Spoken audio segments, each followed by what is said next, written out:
ఒకప్పుడు భర్త భార్యను చంపాడు, అది న్యూస్. ఇప్పుడు ఏంటంటే భార్యలే భర్తలు చంపుతున్నారు. అప్డేట్ అయ్యారనమాట ఇప్పుడు భార్యలు.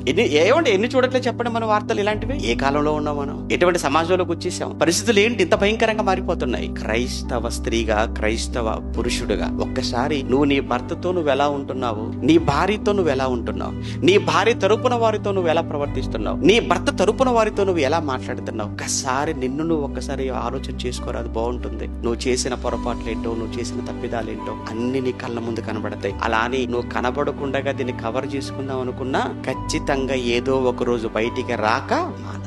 రహస్యమైనది ఏదైనాను బయలుపరచబడక పోదు. ఆయన ఒక భార్యగా భర్తను సాధించాలనుకోవటం ఏంటి? ఒక భర్తగా భార్యను సాధించాలనుకోవటం ఏంటి? అసలు నీకు తెలియని ఒక విషయం చెప్పంటారా?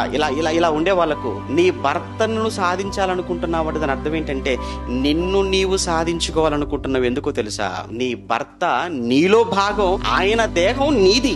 నువ్వు ఆయన గాయపరుస్తున్నావు అంటే నిన్ను నువ్వు గాయపరుచుకుంటున్నావు అని అర్థం. ఆయన మనసులో బాధ పెడుతున్నావు అంటే నిన్ను నువ్వు బాధ పెట్టుకుంటున్నావు అని నీకు తెలియట్లేదు. భార్య భర్తలుగా మీ మధ్య ఉంది, కుటుంబాలుగా మీ మధ్య ఉన్నది. ఖచ్చితంగా ఏదో ఒక రోజున బయటపడక పోదు, అవమానం పాలు కాక తప్పదు. అందుకే దేవుడు చేస్తున్న ఒక హెచ్చరిక, సరి చేసుకుందాం. ఏదో తెలియక ఏదో ఆ విషయంలో ఏదో ఒకవేళ అని ఉంటే, ఏదో ఒకటి జరిగిపోయి ఉంటే సర్దుకుపోదాం, సరి చేసుకుందామండి. ఏమండి, మనకు దేవుడి కంటే, దేవుని మాట కంటే ఎక్కువ ఏది చెప్పండి?